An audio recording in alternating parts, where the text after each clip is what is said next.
University మంచి భవిష్యత్తు కోసం తెలుగు విద్యార్థులు ఇష్టపడే యూనివర్సిటీ. కాల్ 9059052378 9059052379. రంగస్థలం నుంచి టీవీ నుంచి సినిమాకి వచ్చాక ఇప్పుడు జీవితం బాగుందనిపిస్తుందా, హాయిగా ఉందనిపిస్తుందా? అంటే సెటిల్ అయ్యాను వాళ్ళ వల్ల. పిల్లలకి వేరే ఇల్లు నేను కట్టించిస్తే నేను వీళ్ళ వల్ల ఇల్లు కట్టుకున్నాను. సరే, ఇప్పుడు మరి సినిమాలు యాక్టివ్గా చేస్తున్నారా? దాదాపు ఒక 20-25 సినిమాల్లో చేసుంటారు మీరు. 60 సినిమాలు పూర్తి చేశాను.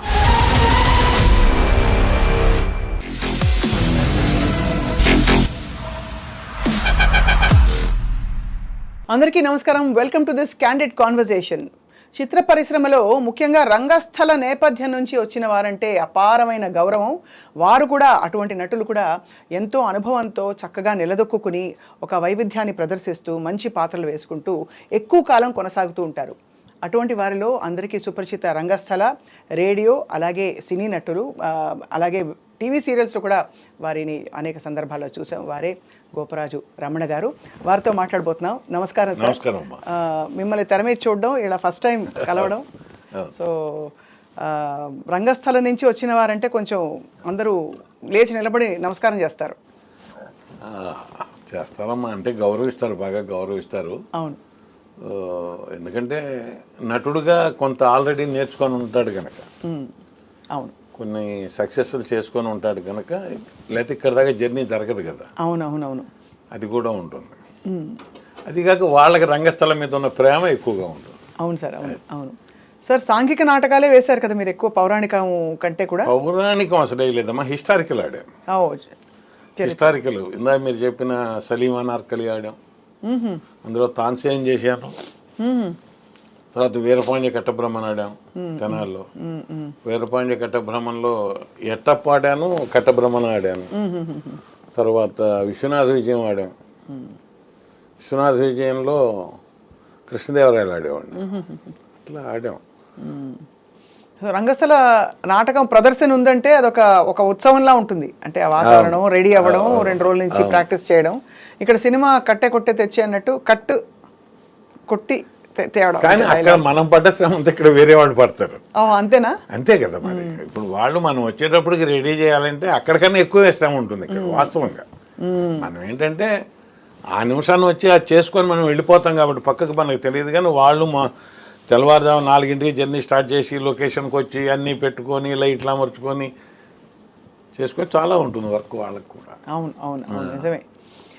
కళారంగంలోకి రావాలనే కోరిక మీకు చిన్నప్పటి నుంచి కలిగిందా? అంటే లేక చదువు పూర్తవుతున్న టైంలోనే యాదృచ్ఛికంగా మీరు అలా రావడం? చాలా మందికి ఇలాగే వింటూ ఉంటాం, ఏదో అక్కడికి వెళ్ళాను, నువ్వు ఉన్నావు కదా వేసే ఈ నాటకం అని అన్నారు, అలా మొదలైపోయిందని. మీకు ఎలా మొదలైంది సార్? అంటే కొంచెం ఇన్సిడెంట్ తేడా ఉండొచ్చు కానీ దరిదాపుగా అలాగే ఉంటుంది. మేము మా నాన్నగారు ఆ ఊళ్ళో కరణం గారు, తాతల తండ్రుల దగ్గర నుంచి మాది కర్ణీకం. స్కూల్లో ఒకరోజు మా తెలుగు మాస్టర్ గారు అడిగారు, అరే నాటకంలో వేషం వేస్తావా అని. మనం లేచి నుంచోటంగా నేను సమాధానం చెప్పాల. మీ నాన్నగారిని అడగాల అన్నారు. నేను అడుగుతాలే అన్నారు అని. నా 6వ తరగతిలో అప్పుడు హైకోర్టు న్యాయమూర్తి ఆవుల సాంబశివరావు గారు నాటికి రాశారు, మానవుని అడుగుజాడల్లో అని. ఆ నాటికి మా చేత వేయించారు. అందులో విష్ణుమూర్తి వేషం చేశాను నేను. ఆ కాంపిటీషన్స్ ఎలా ఉండేవంటే స్కూల్లో లోయర్ ఫార్మ్స్ ఒక కాంపిటీషన్, హైయర్ ఫార్మ్స్ ఒక కాంపిటీషన్. లోయర్ ఫార్మ్స్ అంటే 8వ తరగతి దాకా, 6, 7, 8, 9, 10, 11 హైయర్ ఫార్మ్స్. వాళ్ళ కాంపిటీషన్స్ వేరు.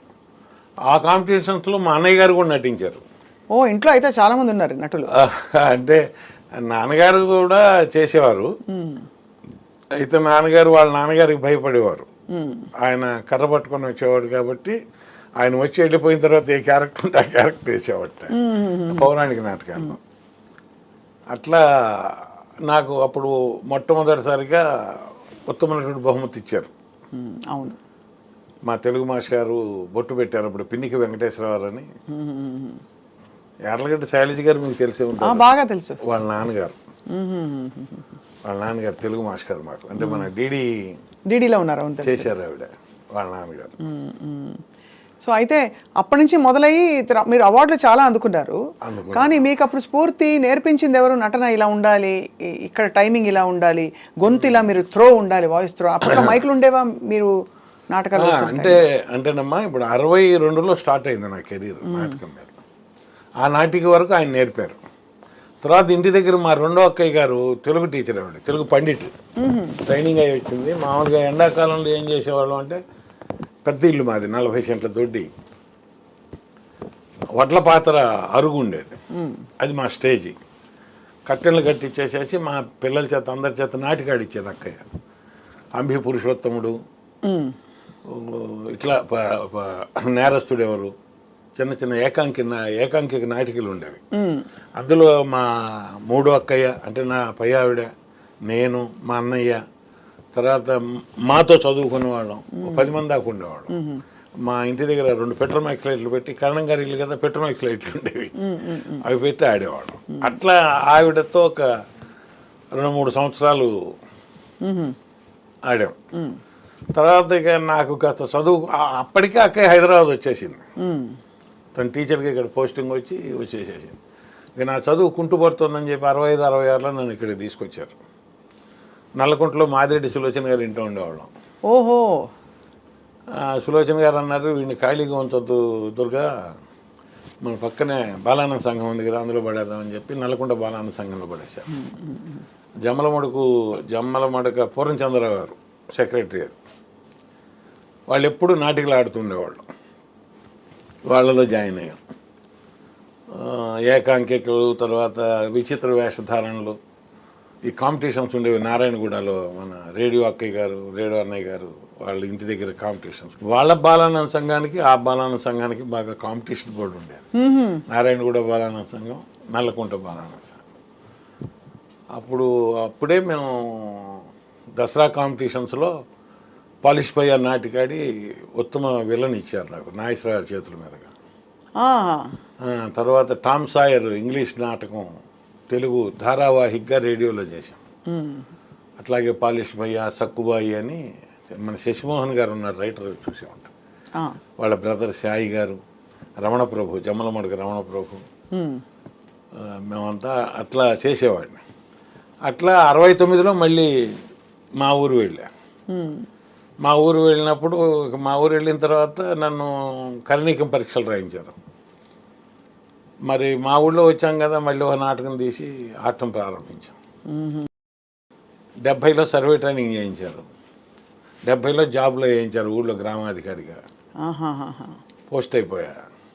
ఇక అక్కడి నుంచి 70 నుంచి మరి ఊళ్ళో ఒక పెద్దగా ఉన్నాం కాబట్టి ఒక గ్రూపు మేము నాటకాలు ఆడడం. సంవత్సరానికి 2-3 నాటకాలు ఆడేవాళ్ళం. శివరాత్రికి ఒకటి ఆడేవాళ్ళం. అట్లాగే పండగలు, సంక్రాంతికి అప్పుడు ఆడేవాళ్ళం.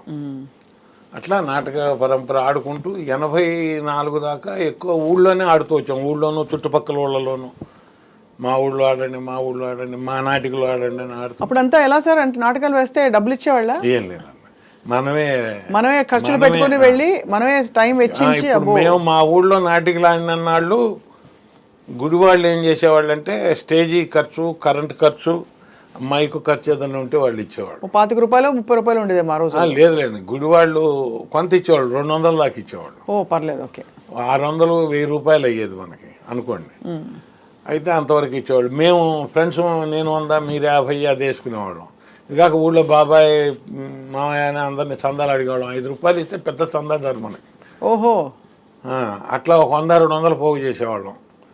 ఇక ఆఖరికి ఇవ్వటానికి లేకపోతే ఉంగరాలు తాకట్టు పెట్టి కూడా డబ్బులు చెల్లించే సందర్భాలు చాలా ఉన్నాయి.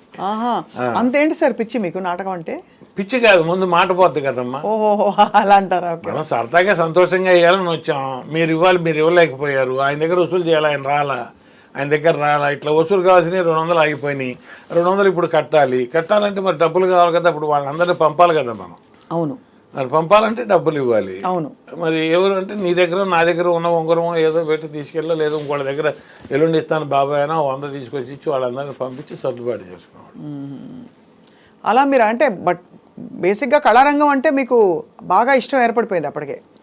మరి అంటే నాకు ఏర్పడడం కన్నా నా పక్క వాళ్ళు అదేం కాదు, అదే కాదు. నా పక్క వాళ్ళ ప్రోద్బలం ఎక్కువ నాకు. ఉమ్, నాకేంటంటే ఊరి రీత్యా నేను ఆ ఊళ్ళో కారణంగా ఉన్న రీత్యా నాకు డాక్యుమెంటేషను సర్వే వర్క్ ఎక్కువ ఉండేది. ఉమ్, అంటే అమ్మకాలు కొనుగోళ్ళు ఎక్కువ ఉండేవి మా ఊళ్ళో. ఉమ్, మీరు పొలం అమ్మటం ఆయన కొనటం, ఆయన అమ్మటం ఈయన కొనటం, ఆయన స్థలం అమ్మటం ఈయన కొనటం ఇట్లా ఉండేది. ఇవన్నీ కొలతలు కొలవాలి. ఇది కాక గవర్నమెంట్ సైడ్ వర్క్ చేయాలి. ఉమ్, అంటే ఎవరెవరు ఏ క్రాప్ వేశారు, ఎవరెవరు ఏ పంట వేశారు, ఎవరెవరు ఎంత శిస్తు కట్టాలి, ఎంత బాకీ ఉన్నారు, ఎంత బాకీ వసూలైంది అని మళ్ళీ ఇయర్లీ అకౌంటెన్సీ జమాబంద్ వచ్చేటప్పటికి లెక్క చెప్పాలి మనం. ఉమ్, అందులో మేము 3 కరణాలు, 2 మున్సిపల్, పెద్ద ఊరు మా ఊరు. ఉమ్, 3 కరణాల్లో మిగతా వాళ్ళు కాస్త కూర్చున్నా కూర్చోపోయినా ఎవరన్నా ఉన్నా లేకపోయినా నేను కుర్రాళ్ళని పెట్టి పని చేయిస్తుండేవాడిని. ఉమ్, ఈ వర్క్ ఎక్కువ ఉండేది. ఆ, ఏమైనా చేయకపోతే అట్టా, రాకపోతే అట్టా, చేద్దామని అట్లా మీద పడేది. ఉమ్, ఇక అట్లా వెళ్ళిన తర్వాత వర్క్లో దిగిన తర్వాత అది ఏ వర్క్ అయినా సరే చేయడం అలవాటు ఉండేది నాకు. ఉమ్, ఉమ్, ఉమ్. అట్లా అలవాటు. అప్పట్లో మీ ఆలోచన ఏముండేది అంటే స్థిరపడాలి, ఈ కామన్ గా ఉండే లేదు అసలు ఊళ్ళో మనం ఎంటర్టైన్మెంట్ కోసం మనం చేసే నాటకం ప్రజలు చూడాలి, సంతోషపడాలి, అంతే. అంతకంటే ఏం లేదు. రెండో ఆలోచనే ఉండేది కాదు. ఆ టైం కూడా ఉండేది కాదమ్మా, నిజంగా చెప్తున్నా, ఉండేది కాదు. ఇప్పుడు ఇతర మాధ్యమాలతో మీకు అనుబంధం ఎలా మొదలైంది అంటే రేడియోతో కానీ? ఇప్పుడు ఈ నాటకాలు చేస్తున్నప్పుడు మా ఊరు డాక్టర్ గారు వచ్చారు, వేజేళ్ళ రత్నగిరిరావు గారు అని, మన పిహెచ్సి అంటాం కదా, పబ్లిక్ హెల్త్ సెంటర్, అందులో డాక్టర్ గారు వచ్చారు. ఆయన మంచి నటుడు, మంచి రేడియో ఆర్టిస్ట్, మంచి వాయిస్. ఆయన వచ్చి ఓ నాటకం వేద్దామని అని చెప్పి సలీమా నార్కలిని నేర్పారు. మళ్ళీ ఆయనే ఇంకో నాటకం వేద్దామని చెప్పి విశ్వనాథ్ విజయన్ నేర్పారు. అట్లా ఇప్పుడు మనం ఇక్కడ వేస్తుంటే, మొన్న రమణ నాటకం చూశాను, అల్లుళ్ళు వేస్తుంటే వాడైతే బాగుంటుంది వేషానికి అని చెప్పి తెనాలి వెళ్ళి వేయాల్సి వచ్చింది. మళ్ళీ తెనాలి జర్నీ జరిగింది. తెనాలి జర్నీ జరిగాక తెనాలిలో మొక్కపాటి కృష్ణమోహన్ గారు కానీ, నేతి పరమేశ్వర శర్మ గారు, మన బొల్లిముంతు కృష్ణ గారు, ఇట్లా పెద్ద పెద్ద వాళ్ళు ఉన్నారు. వాళ్ళందరి దగ్గర వర్క్ చేయాల్సి వచ్చింది. వాళ్ళందరి దగ్గర కూడా హిస్టారికలే ఎక్కువ వర్క్ చేశాను. ఓకే, హిస్టారికలే. ఊళ్ళో ఆడేవి మేము ఎక్కువ సోషల్ ఆడేవాళ్ళం, పల్లె పడుచని అట్లా ఆడేవాళ్ళం. ఈ జర్నీలో ఏం జరిగింది, ఇట్లా వెళ్తుంటే మన రైటర్స్ ఆర్చేటి శివనారాయణ గారు అని ఉండేవాడు, మంచి సాంఘిక నాటక రచయిత. 74లో ఆయన అన్నాడు, మన ఊళ్ళో నాటకాలు వేద్దాం, మీ ఊళ్ళో వేసే వేషాలు కదా, మా ఊళ్ళో మంచి వేషాలు వేద్దాం రా అని చెప్పి, నందివెలుగు పక్క ఊరే, అంటే మీకు చనిపోయాడు వినోద్ అని ఆర్టిస్ట్ తెలిసే ఉంటారు, విలన్ వేషాలు వేసి, ఆయన మేమంతా ఒక టీం అనమాట. ఓహో, వినోద్, నేను, శివనారాయణ గారు, వాళ్ళ అన్నయ్యలు అందరం కలిసి నాటకం వేసేవాడు. అట్లా స్టార్ట్ అయింది అక్కడ. అట్లా 74 నుంచి 80 దాకా వేసాం. 80లో ఏమన్నారు, ఇంకా ఈ నాటకాలు అయిపోయిందా ఊళ్ళలో బజార్లు ఏమట, మీరు పరిషత్ పోటీలకు వెళ్దామన్నారు. పరిషత్కి వెళ్దామంటే నాకేం కొలతలు రిజిస్టర్లు ఉంటాయా, నేను కాదు ఇంకెవరన్నా పెట్టుకోండి అని అంటుండేవాడిని. కాదు నువ్వు కావాల్సిందే, నువ్వు లేకుండా జరగదు అది అని చెప్పి నా నెత్తినే పెట్టి నాటకం నేర్పడం నేనే నేర్పాలి. అయితే ట్రావెలింగ్స్ అంతా వాళ్ళు చూసుకునేవాడు, ట్రావెలింగ్ ఏర్పాట్లన్నీ. నాటకం నేర్చుకొని పరిషత్తులకు వెళ్ళడం ప్రారంభించాం.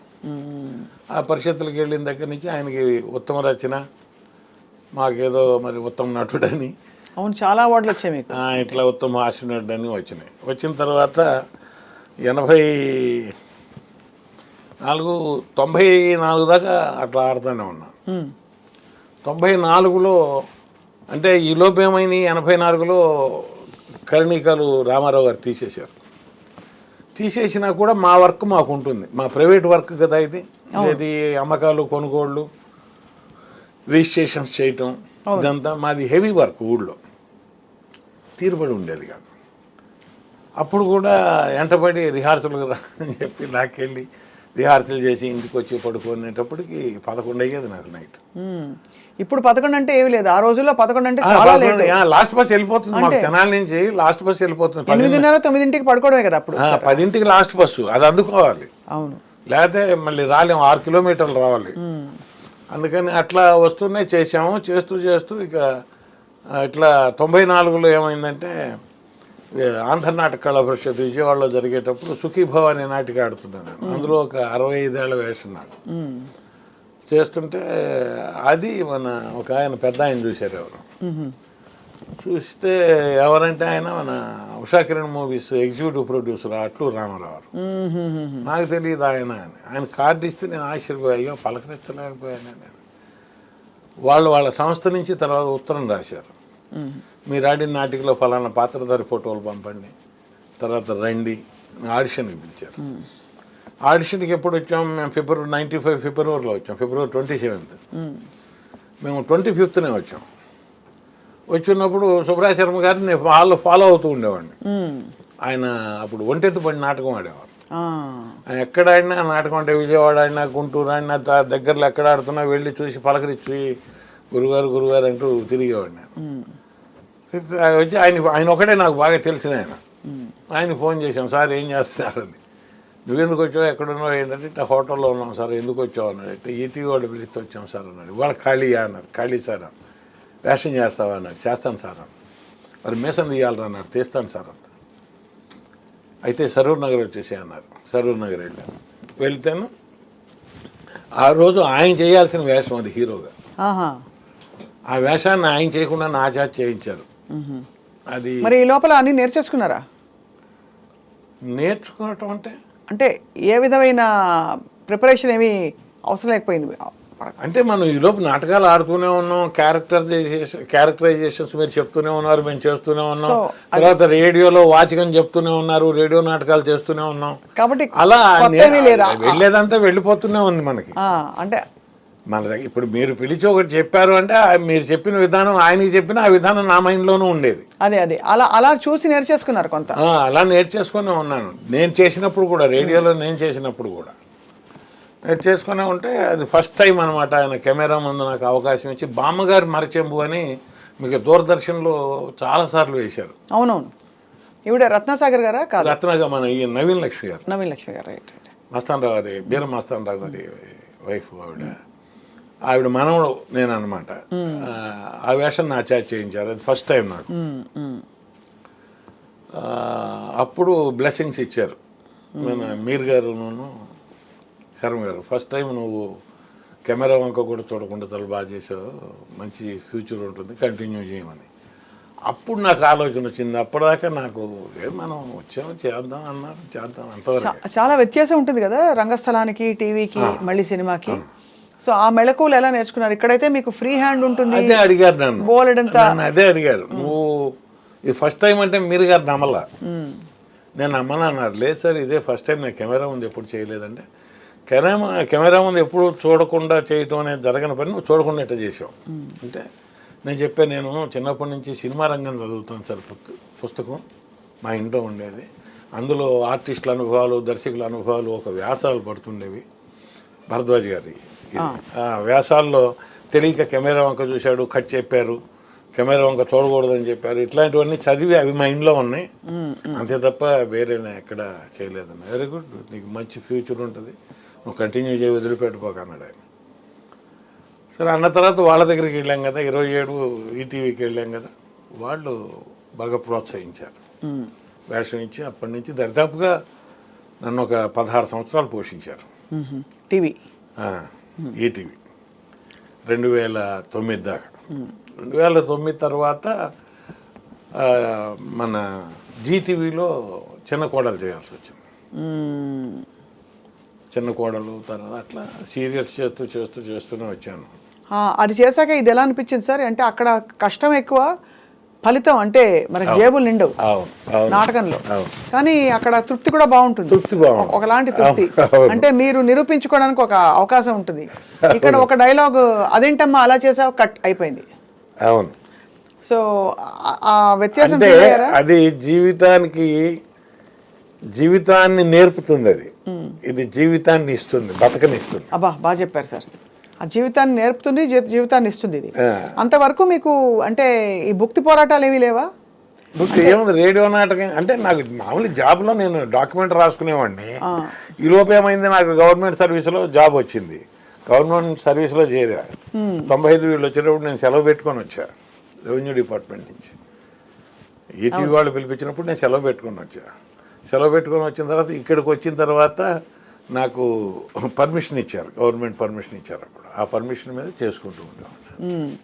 ఇప్పుడు అయితే మన గవర్నమెంట్ నాటకాలు కూడా చేసి ఇక్కడికి వచ్చిన తర్వాత నాకు ఎక్కువ ఉపయోగపడింది ఏంటంటే మన రమణాచారి గారు వాడు రసరంజని సంస్థ ఉంది కదా, అవునవును, రసరంజని సంస్థలో నన్ను ఇన్వాల్వ్ చేయించి నా చేత మంచి మంచి నాటకాలు ఆడించారు. ఇక్కడ కూడా ఎక్కువ విద్య నేర్చుకున్నా. అన్ని చోట్ల నేను దరిదాపుగా నాటకాలకు నేను నేర్చుకున్నటువంటి దర్శకులు ఒక 60 మంది ఉంటారు నేను ఆడుకుంటూ వచ్చిన క్రమంలో. ఇప్పుడు మీరు నేర్పిన దాంట్లో ఎన్నో కొన్ని మెళకువలు ఉంటాయి కదా, అట్లా నేర్చుకుంటూ వచ్చినాయి ఒక 60 మంది దగ్గర నేర్చుకున్నా. ఇక్కడికి వచ్చాక నేను జాబ్ చేస్తూ ఉండగా కల్చరల్ యాక్టివిటీస్లో పాల్గొనడానికి పర్మిషన్ ఇప్పించి నాకు రసరంజన్లో నాకు మంచి మంచి అవకాశాలు ఇప్పించారు. ఆ విషయంలో రమణాచారి గారికి ఎప్పుడు నేను మా అబ్బాయి విజయ్ కూడా నాటకాలు వేస్తారా? మేమిద్దరం కూడా కలిసి ఆడాం ఎక్కువ. తర్వాత మీ నుంచే ఆబ్వియస్లీ మీ అబ్బాయికి అంటే ఏమైందంటే ఇప్పుడు ఇక్కడికి వచ్చాను, నాటకాలు చేస్తున్నాను. రసరంజన్లో మన కల్చర్ డిపార్ట్మెంట్ వాళ్ళు పెట్టినటువంటి నాటకాలన్నింటిలోనూ నన్ను పార్టిసిపేట్ చేసేవాళ్ళు. ఒక మంచి వేషం, ఒక మెయిన్ వేషం. అట్లాగే మన డిఎస్ఎన్ మూర్తి గారు, డాక్టర్ ఎంఎన్ శర్మ గారు, చేట్ల శ్రీరాములు గారు, దుగ్గిరాల సోమేశ్వరరావు గారు, వీళ్ళందరి దగ్గర పెద్ద పెద్ద వాళ్ళందరి దగ్గర నారాయణ గారు అని ఉండే వాళ్ళందరి దగ్గర నేను వర్క్ చేశాను. వాళ్ళందరితో చేసినప్పుడు ఏంటంటే ఒక పేరెన్నిక కన్నా నాటకంలో ఒక ప్రముఖ పాత్ర నా చేత చేయించేవాడు. అలా చేసుకుంటూ వచ్చాను. ఈ వచ్చిన క్రమంలో మొదటి నుంచి నేను అక్కడ నాటకాలు పరిషత్తులకు వెళ్ళేటప్పుడు కూడా మరి నేను జాబ్లో ఉండేవాడిని కదా, ఈ వర్క్ అంతా మా చిన్నబ్బాయి చూసేవాడు. చిన్నబ్బాయి అంటే ఇప్పుడు ఆ అమ్మాయిని తీసుకురావాలి, అమ్మాయిని మళ్ళీ పంపించాలి, అమ్మాయి భోజనం చూడాలి, ఇంట్లోనే ఉండేవాడు. మా ఇంట్లోనే మా మిస్సెస్ను వాడు చూసేవాడు. మరి అట్లా వాడు ఎక్కువ ఇంటర్మీడియట్తో ఆగిపోయాడు. వాడు చదవకుండా వాడు ఒక వేషం వేసేవాడు, వాడు క్యారెక్టర్ చేసేవాడు. అలా వస్తూ నేనేం చేశాను అంటే 2008లో మేము 90లో పెట్టుకున్న సంస్థ శ్రీ సాయి ఆర్ట్స్ కొలకలూరు అని. ఇక అది వాడిని ఎత్తిన పెట్టాను. 2008 నుంచి వాడే డైరెక్ట్ చేసుకుంటూ వచ్చాడు. వాడి దర్శకత్వంలోనే దరిదాపు 15 నాటికలు దాకా ఆడాను. 10-12 నాటికలు ఆడాను. నాకు వాడి దర్శకత్వంలోనే నంది అవార్డు తీసుకున్నాను. వాడి దర్శకత్వంలోనే నేను నంది అవార్డు తీసుకున్నాను. అంతకుముందు తీసుకోవాలి నేను. అట్లా వాడేంటంటే వాడికి తెలిసింది నాటకం, ఇక రెండో తెలియదు వాడు. ఇప్పుడు నేనన్నా అంటే ఇటు వృత్తిపరంగా అకౌంట్స్ తెలుసు నాకు, లేదా సర్వే తెలుసు, డాక్యుమెంటేషన్ తెలుసు, ఇలా చెప్పగలుగుతాం. వాడికి నాటకం తప్ప ఇంకేం తెలియదు. ఏమి తెలియదు. చాలా విశేషం సార్ మీరు ప్రోత్సహించడం కూడా. ఎందుకంటే పిల్లలు స్థిరపడిపోవాలి, ముందు ఒక డిగ్రీ వచ్చేయాలి అర్జెంటుగా. ఎక్కువ కాలాన్ని నువ్వు వెచ్చించి నేర్చుకున్నది నా పక్కన అది ఒకటే. అవును. పెద్ద అబ్బాయి ఏం చేశాడు, ఈ తాతల తండ్రుల నుంచి వస్తున్న వృత్తి చేస్తానన్నాడు. అవును, ప్రైవేట్గా చేసుకోవచ్చు కదా, నేను ఇదే చేస్తాను. డాక్యుమెంటేషన్ సర్వే వాడు ఉండిపోయాడు ఊళ్ళో. మేమిద్దరం హైదరాబాద్ వచ్చాం. వీడు ఇది నేర్చుకున్నాడు నాతో తిరుగుతూ. మన సోమేశ్వరరావు గారి దగ్గర పనిచేశాడు వాడు, శర్మ గారి దగ్గర, డేసన్ గారి దగ్గర, వీళ్ళందరి దగ్గర ఏవో నాటికల్లో వేషాలు వేస్తూ వచ్చేవాడు. తర్వాత మన కోట్ల హనుమంతరావు గారితో మాయాబజార్ అని ఈటీవీ 2 అది వచ్చేది. అవునవును, అందులో ఎక్కువ ఎపిసోడ్స్ చేశాడు వాడు. అట్లా ఇక అదే వాడి వృత్తి అయింది.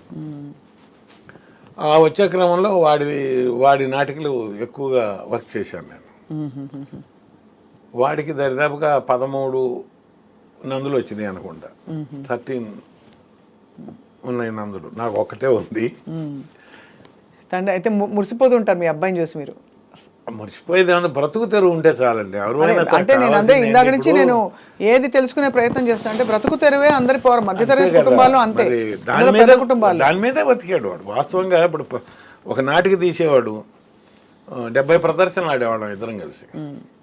ప్రదర్శనకి 1000-1500, 2000, 1000-1500, 2000 మిగిలేవి. అదే వాడి సంసారం. నన్ను ఎప్పుడు వాడు పాపం డబ్బులు అడగలేదు. దాంతోనే వాడేమన్నా అంటే ఇక్కడ ఉంటే నాకు ఖర్చు ఎక్కువ పెరుగుతుందని చెప్పి ఊళ్ళోనే సెటిల్ అయ్యాం అందరం. అక్కడే ఇల్లు కట్టుకున్నాం, అక్కడే ఉండేవారా. ఇప్పటికీ వచ్చిపోతాడు. ఓహోహో. ఇప్పుడు సంక్రాంతికి వస్తున్న సినిమా చూసే ఉంటారు మీరు. అందులో చేసే చాలా హిట్ అయిన సినిమా. అవును, అందులో ప్రెసిడెంట్ గా చేశాడు. అట్లా కానీ సినిమా ఇండస్ట్రీ మిమ్మల్ని గుర్తించడమో, గుర్తుపట్టడమో, లేకపోతే మిమ్మల్ని వెంటనే తీసుకురావడంలో ఆలస్యం ఎందుకు జరిగింది? అంటే మనం కూడా అప్రోచ్ అవ్వాలి కదా, మనం అవ్వలేదు కదా. ఇప్పుడు వాళ్ళు చూసినప్పుడు మనల్ని పిలిచారు, వాళ్ళకి నచ్చి. ముందు నుంచి మనం అప్రోచ్ అయి ఉంటే మరి పిలిచేవాళ్ళే మనకి తెలియదు, మనం అప్రోచ్ అవ్వలేదు. మన పని మనం చేసుకుంటూ మన నాటకాలు మనం ఆడుకుంటూ ఉన్నాం. ఇప్పుడు మా చిన్నబ్బాయికి కూడా పాపం అనిల్ రావిపూడి గారు 2 సినిమాల్లోనూ వేషాలు ఇచ్చి మంచి వాడు పికప్ అవడానికి ఒక మంచి ఊతం ఇచ్చారు ఆయన బ్రతుకు తెరుగుకి. లేకపోతే ఎక్కడొచ్చేది? కరెక్ట్, అంతే కదా. F3లో చేశాడు, అవును. మళ్ళీ ఇప్పుడు సంక్రాంతికి వస్తున్నాలో చేశాడు. 2 వేషాలు కూడా ప్రేక్షకులు బాగా ఎంజాయ్ చేస్తారు. కరెక్ట్, అవును అవును అవును. ఇది మీరు సార్ ఇంద్రగంటి మోహన్ కృష్ణ గారు మిమ్మల్ని ఫస్ట్ అంటే నేను ఈ 2021కి ముందు ఒక 15 సినిమాలు చేశాను. ఇక్కడ ఉంటున్నాను కదా, ఇక్కడ నాటకాలు చేసేటప్పుడు అనే ఒక వేషం ఉంది నువ్వు చెయ్యాలి అంటే. ఇంద్రగంటి మోహన్ కృష్ణ గారు ఏంటంటే మొట్టమొదటి ఫిల్మ్లో నాకు అవకాశం ఇచ్చారు. మన తనికెళ్ళ భరణ్ గారును మోహన్ కృష్ణ గారు పిలిచి కూర్చోబెట్టి ఇందులో చేయాలి రావణ అంటే చేద్దాం సార్ అన్న అని చేశాము. గ్రహణం తర్వాత మోహన్ కృష్ణ గారు ఆయన ప్రతి సినిమాలోనూ వేషం ఇస్తూ వచ్చారు నాకు. గోల్కొండ హై స్కూల్, తర్వాత అష్టాచమ్మ, తర్వాత మాయాబజారు. ఆ తర్వాత ఏమైందంటే నేను ఇటు రిటైర్ అయ్యి నాటకాల్లో తిరగటంలో నేను ఆయన్ని కలుసుకొని చేయలేకపోయాను. ఆ తర్వాత మళ్ళీ రీసెంట్గా ఆ అమ్మాయి గురించి మీకు చెప్పాలో చేసాం ఆయన దగ్గర. ఎలా సార్ అంటే ఇప్పుడు ఈ రంగస్థలం నుంచి టీవీ నుంచి సినిమాకి వచ్చాక ఇప్పుడు జీవితం బాగుందనిపిస్తుందా, హాయిగా ఉందనిపిస్తుందా? అంటే అంత కష్టం ఉండదు కదా మీకు? కష్టం ఉండదండి, హాయిగానే ఉంటుంది. ఎందుకంటే ఇప్పుడు ముఖ్యంగా బ్రతుకు నడిచిపోతుందండి. ఇక్కడ బ్రతుకు నడిచిపోతుంటే కష్టం కూడా సుఖంగానే ఉంటుంది. అవును అవును అవును. బ్రతుకు నడిచే దాంట్లో కనుక ఎగుడు దిగుళ్ళు ఉన్నా, నడవటానికి కష్టంగా ఉన్నా, మనకి సుఖం కూడా చాలా కష్టంగానే ఉంటుంది. అవును, అంటే అప్పటి జీవన శైలి కూడా చాలా డిఫరెంట్గా ఉండేది మీకు. ఊళ్ళకి మార్పులు అంటే మొదటి నుంచి కూడా మా ఫ్యామిలీలో మా ఆవిడ నేను ఒక ప్లానింగ్ ప్రకారం నడిచిన వాళ్ళం ఇద్దరం. మనకు వచ్చేదంతా, మనం ఖర్చు పెట్టాల్సిందంతా మనం ఎంతవరకు ఉండాలి, ఎంతవరకు చేయాలి. మీ చిట్కాలు చెప్పండి సార్, ఎలా నడిపించేవారు ఇల్లు? అంటే ఎంత వచ్చింది అవన్నీ కాదు, ఆవిడే నడిపించేది, నేను ఆవిడకే ఇచ్చేవాడిని. అంటే మీ దృష్టిలో 2 రూపాయలు వెనకేసుకోవాలంటారా? తప్పనిసరిగా. ఇవాళకి కూడా నేను 2 రూపాయలు కాదు 20 రూపాయలు వెనకేయమనే చెప్తాను. ఇవాళకి కూడా మేము ఎక్కువగా ఖర్చు పెట్టేవాళ్ళం కాదు. ఎప్పుడన్నా చూస్తే సినిమా చూసేవాళ్ళం. గతంలో కూడా నాటకం మీద కూడా 300 రూపాయలు వస్తే 3 రూపాయలు నేను బాబా గారికి పంపుకునేవాడిని. అప్పుడు till today you do that. Percentage ఆయనకి పంపుకుంటూనే ఉంటాను. పుట్టపర్త సార్, లేకపోతే షిరిడి బాబా గారు? షిరిడి బాబా గారు. షిరిడి బాబా గారి భక్తులు మీరని తెలుసు బాగా, ఎంత చాలా చాలా భక్తులని. అది భక్తులు అని తెలిసినా తెలియకపోయినా మన ధర్మంగా, అంటే ఆయన వల్ల మనకు వచ్చింది భిక్ష అనుకొని నేను ఏదో ఒకటి జరుగుండాలి కదా సార్ మీకు అంత. అంటే నా సంస్థ పేరే అది, శ్రీ సాయి ఆర్ట్స్ కొలకలూరు. అయినా కూడా శ్రీ సాయి ఆర్ట్స్ అని పెట్టడానికి కూడా అంటే ఏ కారణం ఏంటి అంటారా? అప్పుడు అంది మన సంస్థ పేరు ఏం పెట్టుకోవాలంటుంటే బాబా గారి పేరు పెట్టదాం అంది మా ఆవిడ. అంటేనే సాయి ఆర్ట్స్ అన్నాం. అంటే అప్పుడు ఏం జరిగేది, 300 మిగిలేవి నాటకం ఆడొస్తే. ఆ 300లో కూడా మా తెనాలి స్టేషన్కి వెళ్ళే పక్కనే బాబా గారి టెంపుల్ ఉండేది. ఆ హుండీలో 3 రూపాయలు వేసి వెళ్ళిపోయేవాడిని. అంటే బాబా భగవంతుడి స్పర్శ ప్రతి వాళ్ళు ఏ వృత్తిలో ఉన్నా తెలుసుకోవాలంటారు కదా. బాగా ఎలా చెప్పండి, ఎలా ఎట్లా అంటే నేను గురువులందరూ ఒకటిగానే భావిస్తాను. నేను అయ్యప్ప గారి భక్తుడిని. అవును, అయ్యప్ప మాల కూడా చాలా 84 నుంచి 39 సంవత్సరాలు. మొన్న ఫిబ్రవరిలో కూడా వెళ్ళొచ్చాను. ఇప్పుడు ఈ ఫిబ్రవరికి వెళ్ళడానికి ఏమైంది, బైపాస్ చేశారు కాబట్టి చన్నీళ్ళు చేయకూడదు, కాస్త ఎండలో వచ్చాక వెళ్ళండి అంటే రేపు మార్చిలో వేసుకుని ఏప్రిల్కి వెళ్దాం అనుకుంటున్నాను. మాల వేసుకుంటారు మీరు ప్రతి సంవత్సరం? ప్రతి సంవత్సరం అంత నిష్టగా పాటిస్తారు. అదే నాకు భిక్ష అన్నం పెట్టింది ఈ స్వామి. అన్నదాన ప్రభువే శరణం అయిపోయి నాకు అంత నమ్మకం. అయితే ఏంటంటే బాబా గారు కూడా ఒక గురువే కాబట్టి మేము ఆయనకి పంపుకోవటానికి అలవాటు పడిపోయాను మొదటి నుంచి. బాబా గారి గురించి మీకు ఏమైనా అనుభవాలు అయ్యాయా? అంటే చాలామంది చెప్తారు, ఇలా నేను అనుకున్నాను జరగదు ఇంకా అని అనుకుంటున్న సమయంలో ఒక అవన్నీ ఈయన రూపంలో జరిగాయి మాకు. అయ్యప్ప గారి రూపం, అయ్యప్ప స్వామి రూపంలో. చెప్పాలి అంటే మీకు 84లో వేసుకున్నాక 94లో నేను అనుకున్న పైకెక్కుతూ నేను వెళ్ళి మరి ఎవరిని అడగలేను, మా అత్తయ్యలు ఉండేవాళ్ళు ఇద్దరు, వాళ్ళు అడుగుతుండేవాళ్ళు, ఎరా నువ్వు నాటకాలు వేయటమైనా టీవీలో కనిపించేది ఏమైనా ఉందా అని. మరి వాళ్ళందరూ ఇట్లా అడుగుతున్నారు, నన్ను ఎట్లా చేస్తావో తెలియదు, నాకు టీవీలో చేయాలని ఉంది, మా టీవీలో నాకు అవకాశాలు ఇప్పించు. అయితే నేను వెళ్ళి అడగటానికి ఇక్కడున్నాను, నేను అవేమో ఎక్కడో ఉన్నాయి, ఎవరి ద్వారా అడిగిస్తావో నాకైతే తెలియదు, నా చేత పని చేయించుకున్న వాళ్ళు ఎవరు నాకు డబ్బులు ఎగ్గొట్టడానికి వీల్లేదు, మరి నా ఉద్యోగం పోకూడదు అన్నీ ఓకే. కొండెక్కుతూ అదే ఇరుముడితో కొండెక్కుతూ అనుకున్నారు. అనుకున్నాను. నెక్స్ట్ ఇయర్ ఈటీవీ వాళ్ళు యాజమాన్యం నన్ను పిలిచారు, ఉంచుకున్నారు. అప్పుడు ఒక మాటల సందర్భంలో నేను కూడా అన్నా, ఏదైనా కంటిన్యూస్గా ఉండే సీరియల్ వస్తే చెప్పండి సార్, నేను జాబ్ వదిలేస్తాను అన్నాను. అంటే రామారావు గారు కోపడ్డారు. రమణ గారు తప్ప మాట అనకండి ఇంకెప్పుడు, మీరు జాబ్ మాత్రం వదులుకోవద్దు, గుర్తుపెట్టుకోండి, మీ వీక్ పాయింట్ ఏంటో చెప్పాను. నేను చెప్పాను నాకు అలవాటు లేదండి, అందుకని నేను డిపార్ట్మెంట్స్లో చెల్లను, ఫ్యామిలీ ఏమో పెద్దది నాకు. అవును, అంటే మీరు అనేది లంచాలు తీసుకోవడం అలవాట్లేదు అంతే. మామూలుగా మీరున్న డిపార్ట్మెంట్ అలాంటిదే, బహిరంగంగా అనుకోకుండా నేను సైలెంట్గా అన్నాను. సైలెంట్ అర్థమైంది. కాబట్టి మరి ఇలా అయితే నేను సెలవు పెట్టుకొని పని చేసుకుంటే తప్పుగా ఉండదు, నాకు ఏదైనా వర్క్ ఇస్తూ ఉండండి అంటే, మీకు ప్రతి నెల మేము ఒక 4-5 రోజులు వర్క్ ఇస్తాం, చేసుకోండి, ఉద్యోగం మాత్రం వదిలిపెట్టదు అన్నారు. ఆయనే కాదు, తర్వాత ఎండీగా చేసిన ప్రసాద్ గారు కూడా ఇప్పుడు నా షూటింగ్ స్పాట్లోకి వస్తే నేను లేచి నుంచునేవాడిని సహజంగా, పలకరించి వెళ్తూ మీరు జాబ్లో ఉన్నారు కదా, జాబ్లో అని వెళ్ళేవాడు, అంటే మానేశానేమో వద్దనేవాడు. అట్లాగే నాకు వచ్చిన అధికారులు కూడా నాకు గవర్నమెంట్ నుంచి పర్మిషన్ తెప్పించి సాంస్కృతిక కార్యక్రమాల్లో పాల్గొనడానికి అవకాశం ఇచ్చి చాలా హెల్ప్ చేసి పెట్టారు. ఓడి ఇచ్చేవాళ్ళు గవర్నమెంట్ మనకి, నంది నాటకాలకు కానీ ఏ నాటకానికి వెళ్తున్నా. ఒకవేళ మన కల్చర్ డిపార్ట్మెంట్ నాటకాలు ఎక్కువ ఆడాను నేను, మన రమణాచారి గారు వాళ్ళ ఆధ్వర్యంలో జరిగిన వాటన్నిటికీ నాకు లెటర్ రాసి పంపించి ఓడి తెప్పించేవాడు. అట్లా బాగా ఎంకరేజ్ చేశారు నన్ను. లేకపోతే నేను రంగస్థల నటుడిగా హైదరాబాద్లో నిలబడగలిగేవాడిని కూడా కాదు. నాకు అంత అవకాశం ఇచ్చారు. ఎందుకంటే అంటే నా ఊరంటే నాకు ఒక గొప్పతనం ఉంటుంది. ఇప్పుడు ఇక్కడ ఉన్న హైదరాబాద్లో ఎక్కడెక్కడి నుంచి వచ్చిన వాళ్ళైనా, ఇక్కడ ఉన్న వాళ్ళైనా హెమాహెమీలు ఉన్నారు.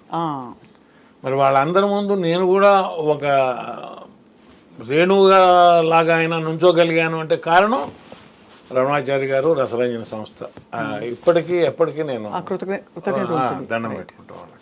సార్, ఈ అయ్యప్ప స్వామి మాల మీరు మొదటిసారి వేసుకున్నప్పుడు 84లోనా? 84.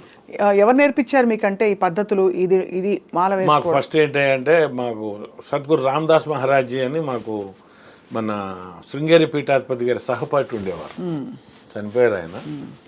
చాలా పెద్ద గురుస్వామి గారు ఆయన, రాజరాజేశ్వరి ఉపాసకులు తెనాల్లో, ఆయన ద్వారా మాకు చేశారు. తర్వాత నాకు 84లో కూడా అనుభవం ఏంటంటే, 84లో ఇరుముడి కట్టుకున్నప్పుడు మేము మా ఊరి శివాలయం చుట్టూ 3 ప్రదక్షిణాలు చేసి ఇరుముడి లోపల పెట్టాలి భోజనాలకు వెళ్ళాలంటే మధ్యాహ్నం.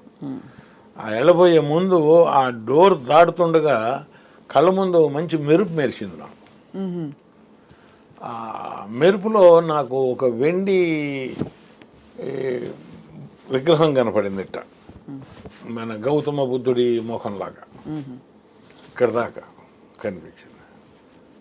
ఏంటంటే కనిపించింది అని అనుకున్నాం. సరే వనయాత్ర చేసాం. వనయాత్ర 13వ తారీఖు అయిపోయింది.